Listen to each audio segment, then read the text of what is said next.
Teryl Rothery. So good to Hey, see you again. good to see you too. How I've are been you sitting here doing? admiring. I'm good. I'm admiring all your fabulous gadgets behind you. I have been extremely lucky by so many fans have chosen to submit, and like most of the pieces behind me here are fan made. The amount of talent that is out there in the community. I mean, you've met them. You've met them at I've Stargate met them. I've met conventions. them. I've witnessed and have signed various things that they have made themselves, and I'm constantly in awe, like always in awe. I don't know how they do it. It's phenomenal.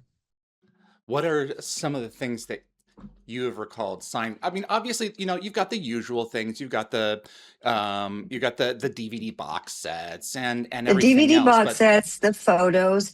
I've signed different. I'm looking around to see if you have stuff like this, where okay, for instance, it's my left looking at your screen, where they've mhm. got the gate that's lit up there, and then what they'll do is with the walkway up. Sometimes they'll have us sign that. I've signed, I think, the Zat Nicotel. I've signed so many different things. And like you say, the majority of them are handmade. And it's inspiring. I don't know. I honestly have never had the gift. I can't even do coloring in the line half the time. And yet here they are creating these phenomenal pieces. It's yeah, mind-boggling. there's um, there's so much that goes into the creativity of making something new in a sci-fi world where you have to often create stuff that doesn't normally exist Yeah. naturally on Earth, but to be in love with a TV show, a show Yes. so much that Yes. you're willing to let it come in and seep in. One of my favorite quotes of all time from Kate Mulgrew, who played Catherine Janeway. She said, she's always for a while she was always wondering why people would think that sci-fi fans weren't smart, because she always said one has to be smart to connect science with the imagination. And people Absolutely. do all kinds of things to express their love for the fandom, and it never gets old. Never gets old. And the difference is like, people will go and they'll shop various pieces, right? Different places, stores that make things. But there's a difference. There's a different Hmm. energy when it is come from their heart. They have created this. Like it is, yeah, I've got goosebumps. I never get tired of meeting all these amazing people that support the show. And then in turn, like this is just, That's right. it's just paying, it's paying tribute. I'm looking behind you and I'm just, yeah, I love it. Love What's it. going on with you right now? Any updates you can give us on what you're working on? You are always working on something, Tara. Every time I turn around, Tara Rothery is working. You are one lucky gal. Well, I have to say I'm very blessed in that regard. And when it does get quiet, then I'm always like most people, oh, oh, what's happening? When's the next one going to come? But I've been working on a Netflix series called Virgin River. We March 12th, they're going to be releasing season 7. So that will be out to the public. And then we will begin filming in April. Wow. It's Yeah. I've seen a little bit of it. There is something about that show that just captivates people, and it's one of those that can just keep on. What is it about that show that has people coming back for more? What's the X factor? Is it the cast? Is it the combination of stories and cast? Is it the writing is so good? What do you think's going on there? Martin Wood's, I think, working on it as all well. all all of the above, all of the Okay. above. It's just a show. It's where I love the escapism of it all. The same as with Stargate. We all have our favorite shows, and it's like, oh, good, I get to binge. Or sometimes I'm one Yeah. of those people, just like when I have a favorite book, I'll read the book, and then I know I'm coming to the end, and I really don't want it to end, so I'll put it away for a bit. I'm trying to, prolong my love of the writing, the book, That's and the right. story. So the same applies with this show, when you find a show that affects you the way it does, and again, a testament to the writing, to the crew, to the design, to the production, everything, they found this amazing niche that was able to reach people. I can't, the amount of people, amazing humans that will say, you have no idea, I was going through this ailment at the time, I was in the hospital at the time, I was having this, or I was growing up and going to school, and that was our, we'd sit with my parents and my grandparents, because you're getting the younger generation in. It is just magical that it was the type of show everybody could sit down and watch together, and then you would discuss it, and then that same joy we get when we look forward to the next piece of the story, right? Another puzzle piece coming in so that we can continue to watch. And the imagination. I mean, think about all the magical shows that allow us to expand our imagination, and to have them take us to this planet and meet these individuals that, inhabit this planet, and the good, the bad, all of the above.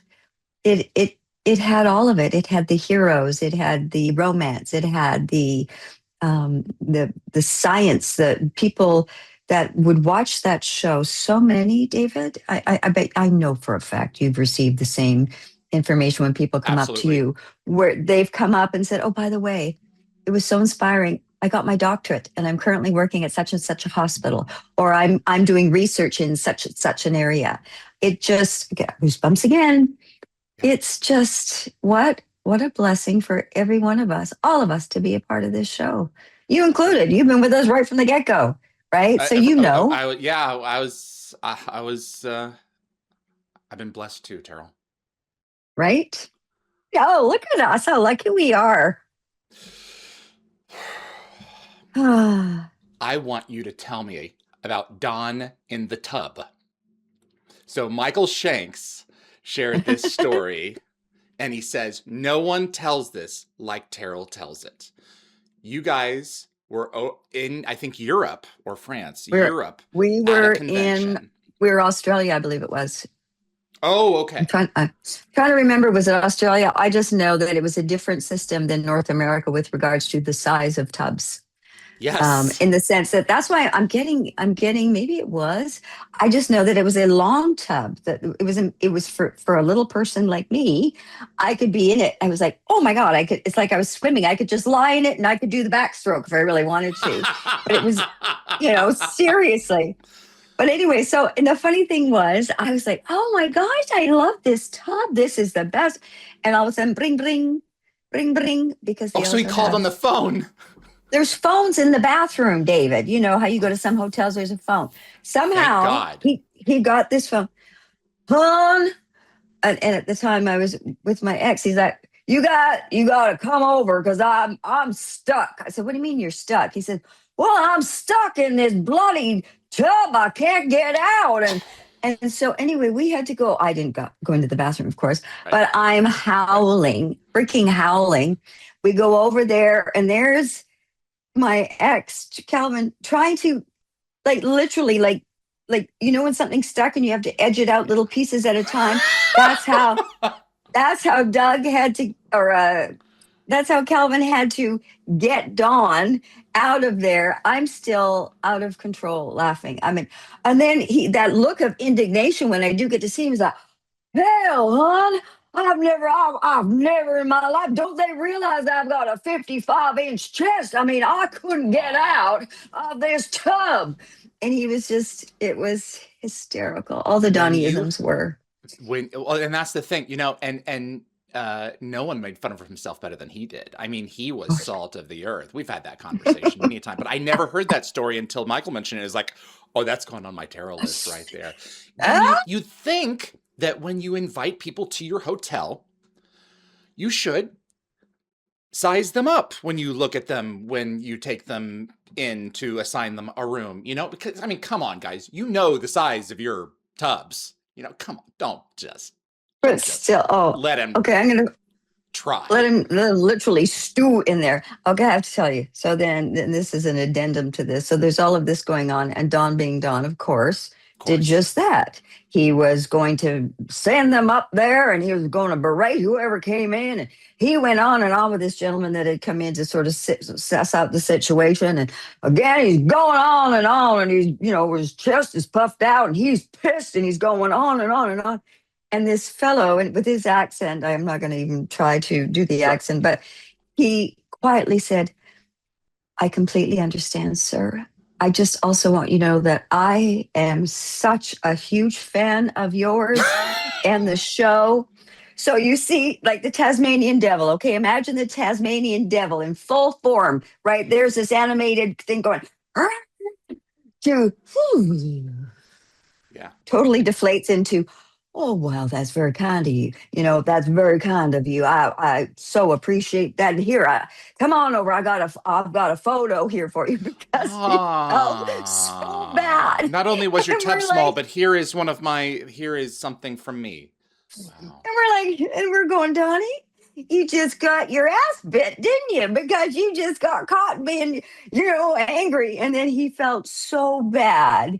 And in that beautiful way that Donnie would do it, Yeah. apologized and everything was taken care of. Yeah. The takeaway from that is you never know who's listening and you never know who it is that you're talking to. Because But do we learn? Do you think we learn from that though? Do you think we learn? I think that's up to us. Yeah. I think that if we're lucky, we do. And Yeah. if we don't, that's a shame, isn't it? It is a huge shame. And the reason I'm bringing this up, because something similar happened. I had a situation and I had to have the plumber in. Now, the difference is I didn't pull a Don. But I was saying, this is getting silly, guys. Like, this is ridiculous that you've had to come in this many times. And what am I supposed to do? And I wasn't, foul or anything. I was just expressing my angst, and I was frustrated. And at the end, when it was all done, it was a younger fellow. And he's like, yeah, I don't blame you. It was a very frustrating situation. I said, well, thank you so much for getting it all fixed. He said, and I have to say, if you don't mind, sorry. No, you're okay. You're perfectly all right. It's just my phone. The phone was ringing. I just want to make sure it went off. Yeah. He said, I have to say, I used to watch, and he was younger. I used to love your show. You were Janet Fraiser, and my folks and my parents. I was like, that's why I'm bringing this story up, because in that split second, I was like, oh, thank God I didn't do what Dawn did. But there is that moment where Dawn's always present. I was like, you know what? Thank you. I love the fact that you're watching it. I said, it amazes me that, I said, and yes, this fellow had kids now. And that's what I'm saying. It's a testament to the show, to the whole, the writers, the creating of it all. It was, yeah. Wow. This guy came back to your house a few different times though to get this job fixed? This poor kid, he had to. There was I had 8 visits at one point. Shoot. And this young man was, I had every right to be, pulling Tasmania. It was crazy, but it was taken care of. Go on. What? Wow. And well, that's tricky because you don't want to go in there. If I'm working at someone's place, I don't want to be the first thing that you open the door the first time. Oh my God, Janet, that's awkward. So he kept his mouth shut, and he did. He kept on working it. That's a tricky situation. And the other thing that I think of with that, Teryl, is, and it's going back to the larger point, especially now. And one of the words of this decade is going to be divisive. We are so divisive with each other now that it's so easy to miss the human being underneath. And we deserve to give each other grace as much as possible. Of course. If we just tried, I am convinced that most problems would be surmountable, but we love to hate too much. Sadly. Yeah. I've got some fans here who want to ask you some questions. Do they come on live with us? No, I have the questions here. Oh, okay. I'm going to do that to you. Absolutely. Well, you would probably not mind it, but there'd be some people who would be fine with it. Yeah. I'll put a pin in that for the future. So Francois Revol, fourth Stargate series has been announced. I was privileged to be there for that. What do you Nice. think about this coming back, Teryl? There's I'm another so one coming. thrilled. Yeah. I'm so thrilled. Now, I don't know enough about it other than that, from what I understand, it's not like a prequel or a follow up. It's coming back. Is that correct? Or has that It even been is, announced yet? I don't know. yes, it is not a reboot.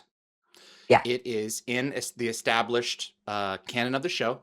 And as Yeah. Stargate always does the best, it's in the now. So they're going to skip ahead to us now. I love it. I love that. Right. I think it's fantastic. I'm so excited. I'm so excited for everybody to get this reboot. Um, that's huge. It's huge. And I know that this is something that has been wanted by so many people for a very long time. So That's I'm right. thrilled. Yeah. That's right. And everyone's already asking or saying, I've been reading the chats, are like, well, there's going to be no Oh, Doc Fraser. It's like, this is sci-fi. Anything is possible. You know, I don't know if anyone out there has saw X-Men Days of Future Past, but you can resurrect whole friggin' casts. So, you know, that's, I so funny. Yeah. Who knows, but I've had that same thing. yeah, People in the industry that I work with, they're like, oh yeah, so same thing. I haven't heard all the details, just that, yeah. it's coming back. And they said, do you think you'll come back? And I went, hell no, I'm dead. I died. And And they're you like, didn't yeah, even but ascend. yeah, I didn't even ascend. And they were like, but wait a minute, that's a sci-fi show. Couldn't they cut? That's Don't you right. guys go through, like, this is how they were saying it. And they're like, don't you guys go through a gate or something? You go to another planet. I went, oh, oh, I never thought of that. Who knows? Maybe. You don't know. Who knows what they have up their sleeves? But regardless of what it is, you know darn well, if you've got the boys who began, the men who began this amazing institution, we'll call it, they're Right. back at the helm. They're going to make sure that all of the fans will definitely be so pleased with whatever it is that they bring forward. I'm really excited for them all. Yeah, this is gonna be a good time. Yeah. Raj Luthra wants to know, out of all the entertainment mediums you've worked in Hmm. theater, you've done dance. I knew you had done dance the last time you came on, and I had a brain fart and forgot it, and I was so embarrassed, Terrell. Of course, I knew you Don't be danced. embarrassed. Oh God, that was a royal one. Movie and film, and TV. Which have you emphatically enjoyed the most? What medium do you enjoy the most performing in? I love series TV. I love it. I love it because I like I mean, obviously making a movie is, you love that too, but it is, to me, it's like a book, right? So it's like you Yeah. get your beginning, your middle, end, and then it's gone. And then it's on to the next book. Series is like your favorite series of books where, okay, volume one, done. Oh, I've got volume two. So it's episode one. It keeps going. And I've always loved that. Even myself, I personally gravitate to watching series television, even if it's the limited edition ones, where you'll get 6 episodes or whatever, 8 episodes. That's what I tend to, that's my go-to to watch Mm, for myself, even. I like, I like knowing it's coming back. that's right. There's Does something that that make I love sense? about, absolutely, about particularly limited series. I was a huge fan of Stephen King when I was, and still am, when I was younger. There Yeah. was nothing quite like the Stephen King uh, television miniseries that had several episodes where his Yes. his stuff. Okay, so you know what I'm talking about. So his stuff really had the proper ability to unfurl when it was on television. Some of the films are great, but there's just something about, and a lot of these were shot in Canada. I mean, there's a number of them. Gary Chalk, I can think of one right now in It, which was scared the hell out of me when I was a kid. There's something about taking your time with a story, especially if it's adapted straight from a Mhm. book. Absolutely. I mean, obviously, as an actor, we love just being in a character, creating that character. But yeah, there's that. You brought up Stephen King. I just watched Hmm. it. It came on Netflix, and it had been shot years ago, but I just got into it. And again, the same thing. I was like binging. Yeah, Brendan Gleeson was the star of it. The heck was and it's a that? King Can you look it product. up? Uh huh. Yeah. And it was only three Mr. seasons because that Mercedes. was the trilogy. Oh my gosh, Is it speaking of good? scary, Oh, he's scaring good. the hell out of me. But Brendan Gleeson, I Okay. love him so much. And then the actress, there's another actress in it. Can you list off I can. Give me just a moment here. um But while I'm looking for that, have you seen Holland, him in the Holland, band? Taylor Holland, or was it Brendan Gleeson, Harry Treadway, Kelly Lynch. There. Holland? Holland. Holland Taylor as Ida Silver. Yes. Yes, I love that actress. I've seen her in so many things as well. So Wow. I loved it for the acting, obviously the writing, how it was shot. I loved it. I mean, it was dark, it was scary, but Okay. so well done. The actors are amazing. Anyway, what were you going to say about Brendan Gleeson? Brendan Gleeson did this movie called the Banshees of Inisherin, and I watched. Wasn't that years ago? He Came gets out, right? so angry with a neighbor that he decides to completely cut him off. And if he ever speaks to him again, he takes off a digit. And it's those kinds of digits. Yes. And it was oh my gosh, I remember. My gosh. It was he is so good. And he was dead serious, you know? Was it that crazy? Yeah. Yeah. But he's brilliant. Yeah. He's just brilliant. Exactly. Yeah. Right. I always look for stuff that he's in. Teleediting wants to know, Teryl, how did playing, or if did it, Dr. Fraiser, evolve your view of healthcare workers? And did it influence how you feel about those kind of folks? And absolutely any involvement in researching that area of work? It was, I mean, as you know, I think most of them know as well, the people who watch are fans, but we always had a medical person on set with us at all times. It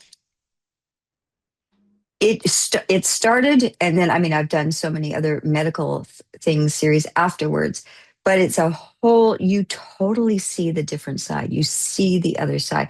For Janet, it was different. I mean, she wasn't just working on, our local citizens at a hospital. She was, umpteen feet under the ground and dealing with non-humans. So it was magical and creative and fun. But I have always had a spot for they just don't get paid enough.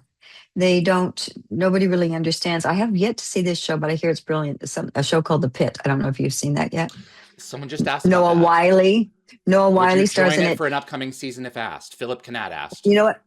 Okay, so Philip, I haven't even watched it yet. I've got it going as that is my next list to binge. But are you kidding me? If I was asked to be on that, in a heartbeat. I just am hearing such amazing things about this show, and it's such a strong cast. It would be a gift to work on something like that. Of course it would be. Yeah. That's so cool. Kathy's call. Did you mentioned someone on the set. Did you ever struggle with the medical lingo? No. Not then. I think it was youth. Youth was on my side, so I could, get it. But I have to say, and our memory, I was telling somebody this too. Sometimes like Amanda and I would get new scripts saying, oh, by the way, and I'd be like literally standing ready to go into the scene. They'd say, oh, we've got these new updates. Take a look. And I'd be like, what? And then you're looking at the medical jargon. What happens is you start to know, like, so I was on Good Doctor for a while as well. So you start to know how to pronounce certain things because there's stuff that is repeated when you're in the emergency situation. So I would start to actually know, and I loved researching. Like I would go down that rabbit hole of, okay, so what is this? Oh, and how do we treat that? And then I go to the next page and then I go, oh my God, this is so cool. Who even knew this existed? So I ended up absolutely loving it. And I can also say, I used to have this thing where I'd go into the hospitals and I would be like, I can't deal with it. Being able to work in an imaginary way, hearing stories right there up close and personal when you're setting up a scene and you're hearing from the medical people saying, oh God, I got to tell you about this thing that happened in the ER the other night. And they tell you things. It's not a desensitization, but it's a way of just looking at it as all right, here's a situation we have to deal with. It's like, okay, here's a new script. I got to learn this. Here's a situation. This has to be dealt with, this body part. Oh, I see what's happening here. Let's deal with this. And they're on it and it doesn't stop. And I am completely in awe and have so much respect for um, the medical people, how it all gels, how they manage to do it, how they still have a life outside of it. I'm in awe of it. Lockwasher wanted to know, did you get to walk away with anything from the set? A little flashlight, any kind of small prop, anything? Do you have anything of Janet or of Stargate? No, Okay. not one thing. I was never like that. I know a lot of them, well, I won't say anything, but I think some of them ended up with a few pieces. That's all I'll say. Um, but I didn't. I didn't. And do I regret it? Yeah, there's a part of me that does regret it. I kind of wish I had a pair of the Dr. Fraiser boots, the silly ones that were like this bloody high, like anybody in medical would ever, and certainly not military attire. That would have been fun to keep. But yeah, no. And my other big regret is not having that light, the pen light, because I was always shining that bloody thing and Shanks or whoever. I was always doing, the pupil dilating. I wish I'd had that. That would have been a fun little thing to have. Yeah. Did you get a look at this? Which The one? There's SGC so many logo? things. Oh, yes, it's brilliant. Do you want Brilliant. one? Would you like to have one? What do you mean? Would I like to have one? Yeah, I'll Yeah. have one made for you if you'd like. Are you serious? His name is SGA Gate Builder. That's his handle online. His name is Martin McLean. He is a dear friend of mine. He worked at Microsoft for 25 years. He's a computer scientist Whoa. and he builds these things. And I will have him make one for you. We made one for Gary Jones because Gary is he was the doorman, he symbolized Very that organization, detailed. and so do you. And I would be happy to have to reach out to Martin and have him make one for you. So we'll Oh set that my up for you. gosh. That would be Yeah. phenomenal. Oh my gosh, I would Well, be absolutely thrilled. you mean Wow. a great deal to all of us. And I asked him to design this last year, and we gave one to Jonesy, Wow. and I'll get you one. Oh my gosh, So thank you. Thank you. Thank you. absolutely. Um, I recently had on, well, recently, about a year ago, I guess now, I was privileged to have on Vanessa Angel. And Hmm. one of my How is favorite, she? How is she? Tell she's me, tell me, tell great. me. She's Is doing she really still good. And stunning as ever, I bet? she's wonderful. And she has such fond memories of that project. One of my favorite scenes from the entire series is the exchange that you have with her, with Dawn at your side in the hallway there. I object to someone interfering with my experiments. I object to being kept in the dark Oh, about information about people whose health I am responsible for. That was like, yes. oh God, A, you go girl, but B, yeah, no kidding. Tell her what's going on, Like we were all right there. I was funny you say that. I remember that scene now completely. I loved it. I loved Janet. She just didn't back down. She was freaking cool. Loved her. There was one scene in particular where you went to a place where I didn't think that you would ever go. There's an episode in season 5 called Rite of Passage, and Cassie is sick. Oh, the mama bear. Yeah. And Jacqueline, I'm getting goosebumps, Terrell. I was just gonna say, you know what, David? I'm covered in goosebumps here. Jacqueline, I talked with her and I said, tell me if I'm wrong, Jacqueline. I said, when she sticks the gun in your face, even though you're a Gould, your respect for her just goes up a little bit. And she was like, oh yeah, that was that moment. It's like, okay, this is impressive that this human is going to this point. And it's because you feel those things. They're coming through on the screen. It's like, I totally understand that as a mother. And I totally understand that as watching someone who knows humans so well. That, Hmm. yeah, that took guts to do. And it was Yeah, great TV. it was great TV. I loved Yeah. it. I loved that. I loved being able to show. That's the thing, people would ask, for the regrets of Hmm. her not carrying on. And I Hmm. say, which is so true. It's like we all know that all of us as individuals, and especially as an actor, it's like peeling, and the writers peeling away different layers of that onion, right? You just keep the you can go thin, you can take a thick piece off, but it can continue to go. That was my thing. Is I was like, there's still so many layers we could have peeled That's it. off for Janet, because they That's were it. just getting there. Like there was so many things, different nuances, like that moment there. The moment where you see the friendship and the aunt and the mama, when it was Cassie's birthday, when Sam You're and lucky I Janet let are you go out at there. all. Yeah, Because like she's not feeling well. all of those amazing moments. There's always, and I think that's the beauty of knowing when to end a series. When I think about it, we, the viewers, are disappointed because we love our show. We want it to keep going. But then there's that place where those who pull the plug and say, no, this is it. You kind of want that, have them wanting more, right? As opposed to, okay, I'm done. This is done now. You do kind of want that. Oh, if only we could have found out more. I understand it. I do understand why it's done. Shows can go on too long. There are Yeah. some people who argue that SG-1 went on too long with the other two. The last two seasons are very different, and I can respect those people feeling that way. They're very different, and trying to stick that landing is not easy. Otherwise Mm. everyone would be making hit shows. It's just not done. Yeah. Yeah. So, Yeah. and that was we've talked about this before, but that there was not supposed to be a season 8. There was supposed to be Atlantis, and so in looking back, it's just devastating because it's like, okay, we're going to be at SGC. Who's going to fill that void? Someone has to fill that void. And it took them a while to figure it out. It's Yeah. because the character worked so well, guys. But Heroes was awesome because of it. And I know you're never going to watch it. And I have come to the point where I've accepted, and I get it. We had Mitchell Kosterman on.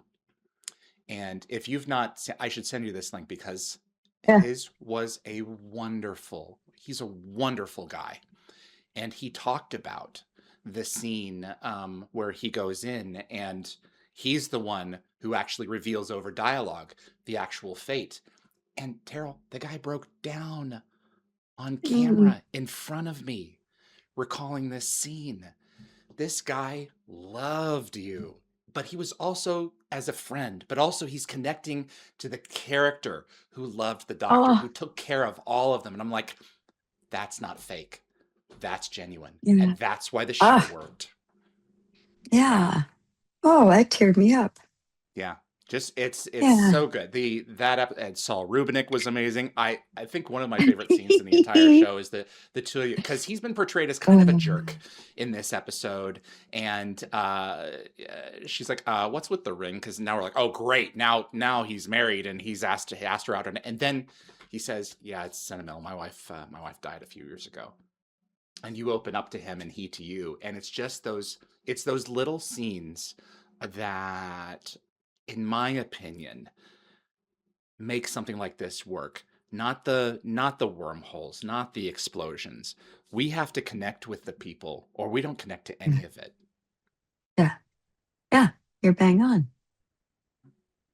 um I've got a couple here. Arabian Lady, if she could choose a role that was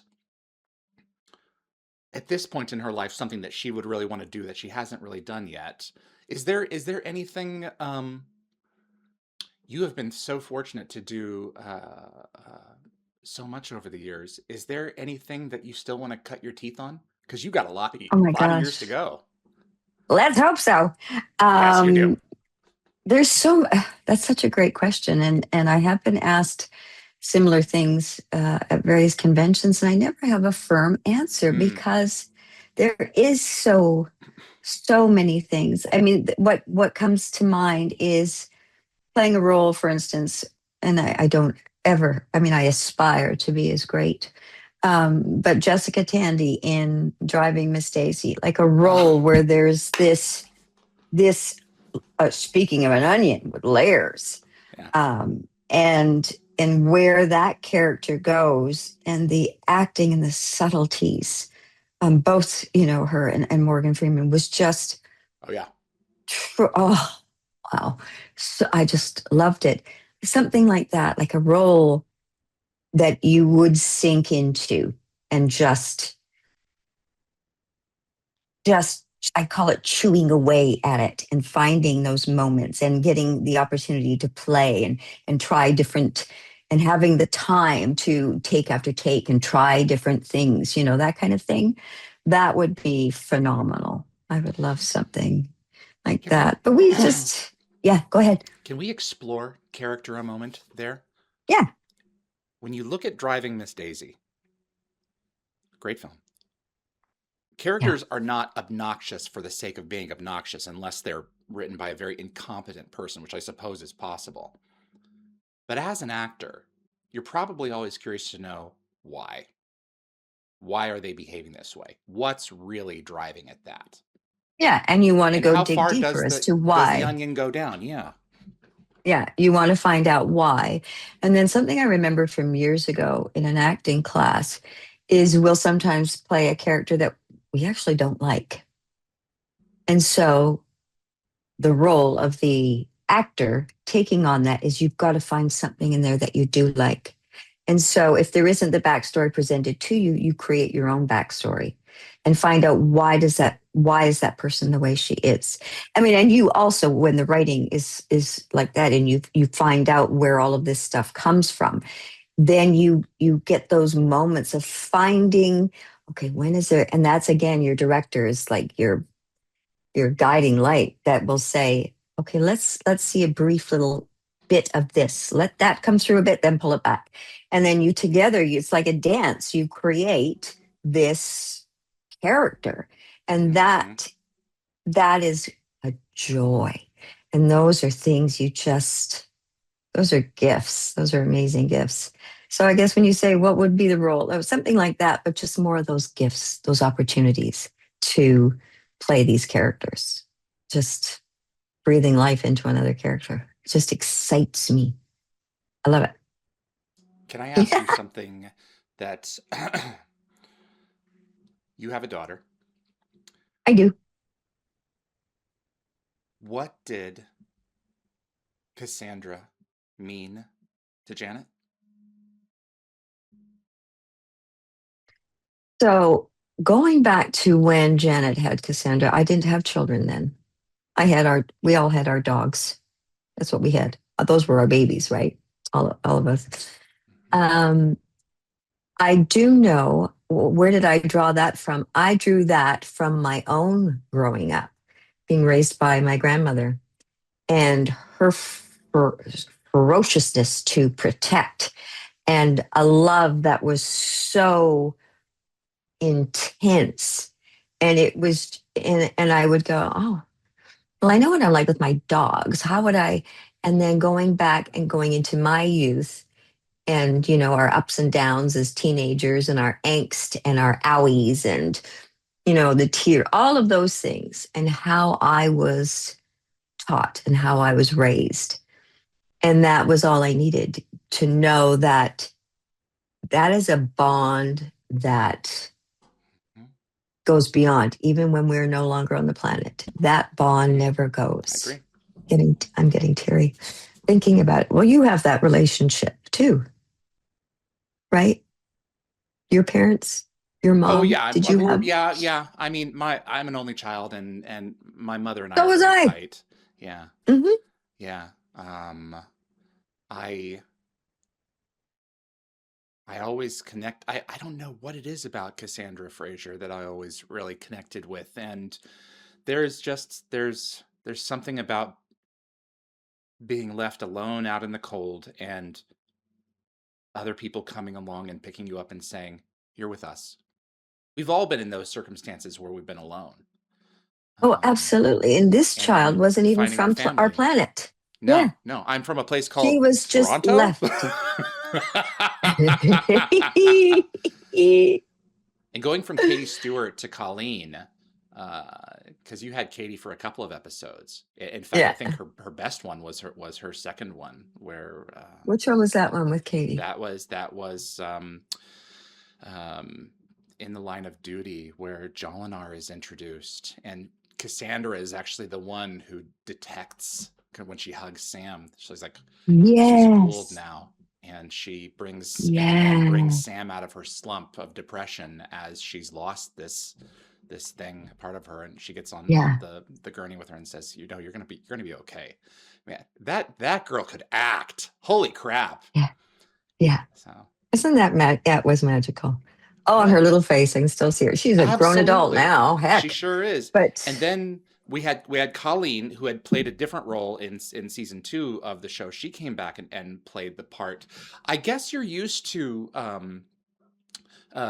characters being played by different actors. But is it ever harder sometimes than others to really get into that? Because you have to interface with them on camera.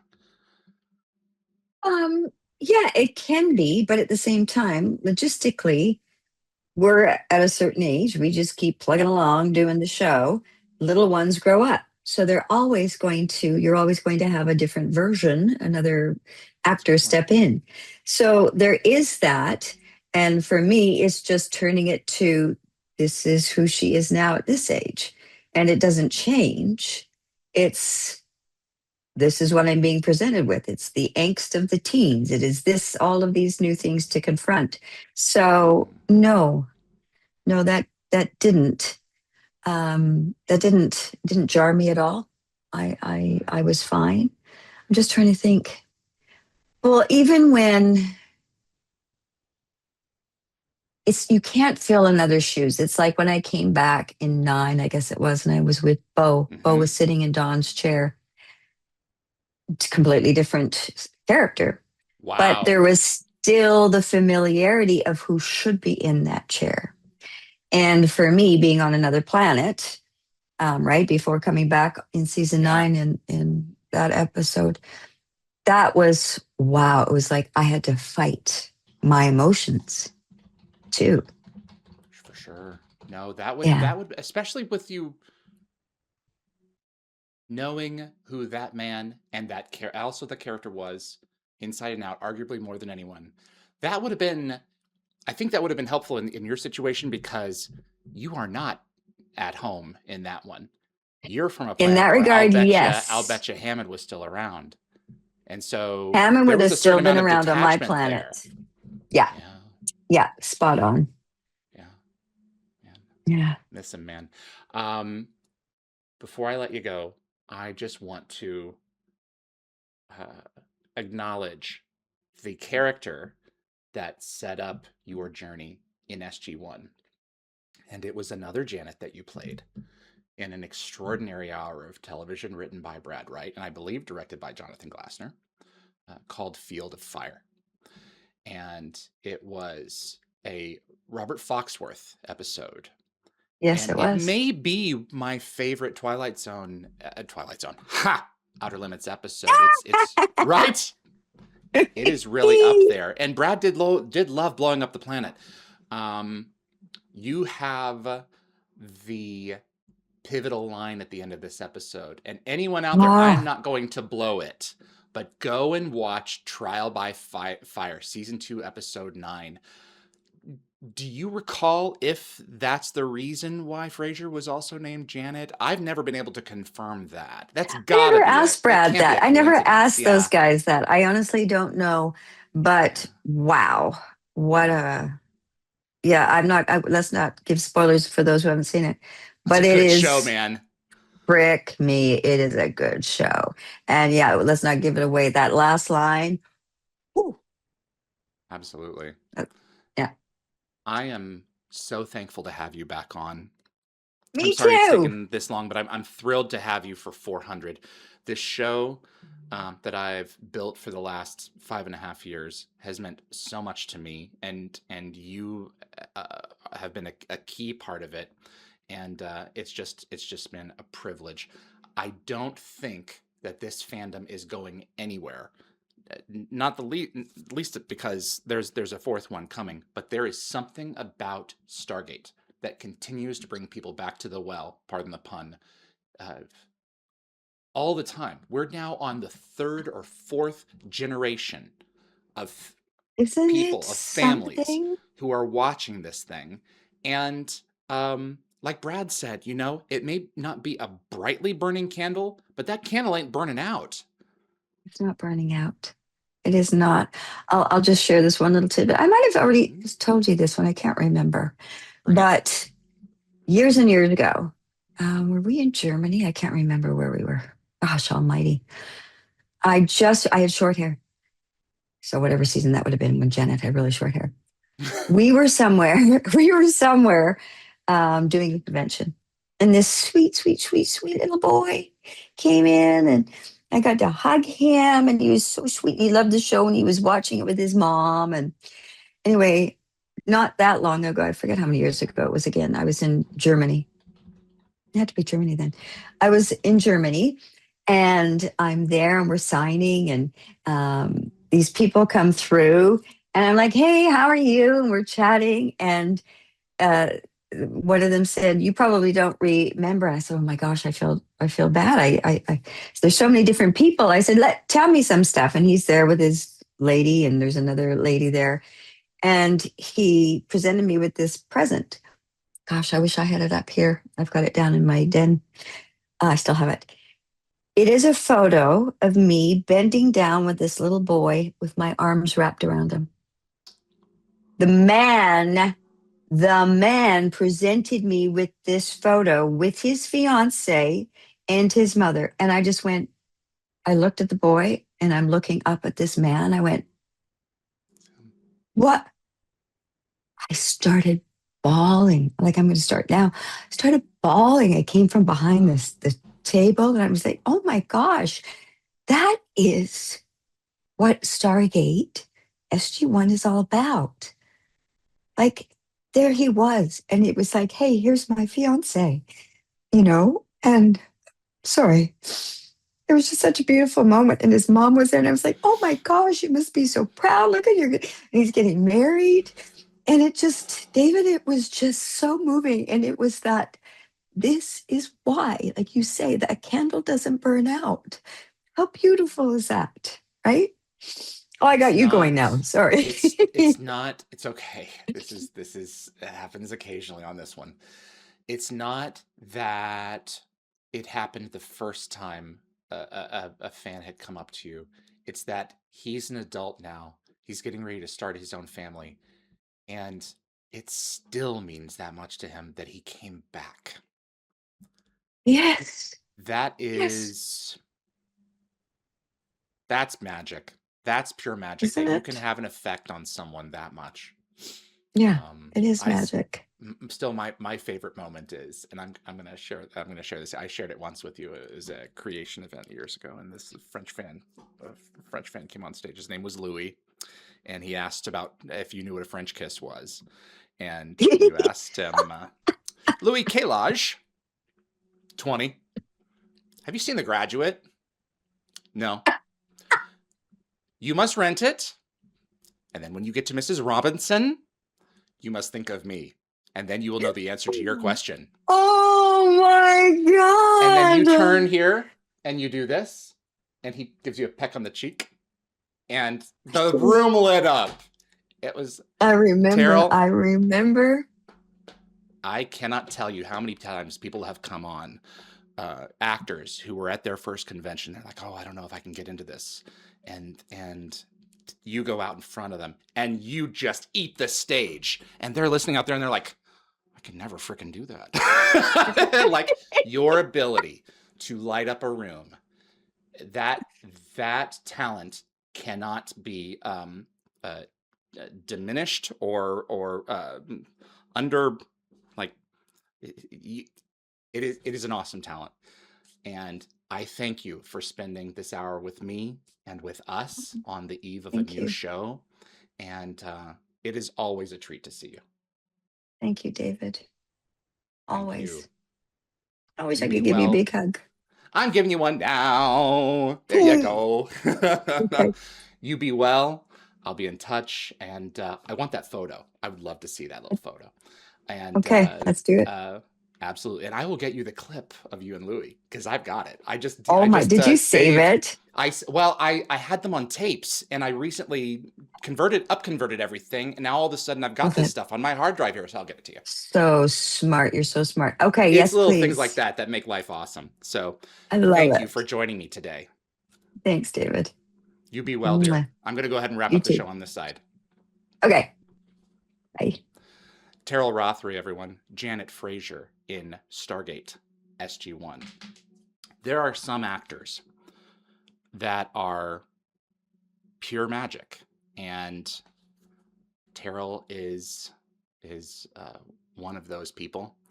She is as much a member of SG-1 as Sam and Jack and Daniel and Teal'c. There are people who just stay with us in our soul when we're watching these shows that we love, and she is certainly one for me. My name is David Reed. You're watching the Stargate Oral History Project. If you enjoy Stargate and you want to see more content like this on YouTube, do me a favor, hit that subscribe button, or the like button rather. The like button, first of all. It really does help with the show and will continue to help us promote get our audience out there. Please also consider sharing the video with a Stargate friend, and if you want to get notified about future episodes, click subscribe. And giving the bell icon a click will notify you the moment a new video drops, and you'll get my notifications of any last-minute guest changes. And clips from this live stream will be released over the course of the next few weeks on both the Dial the Gate and gateworld.net YouTube channels. I have a tremendous team of people who help me pull off these episodes week in and week out. Thank you to Anthony and to Lockwatcher for being the mod captains for this episode, and to Enigma for helping us with the time codes. I have so many people now who help me pull this thing off that I've had to completely revamp my end credit system. So I'm going to let it do the talking for me. And thank you for tuning in to Dial the Gate. My name is David Reed. I appreciate you being here for this 400th episode. Let's do another 400, shall we? I'll see you on the other side.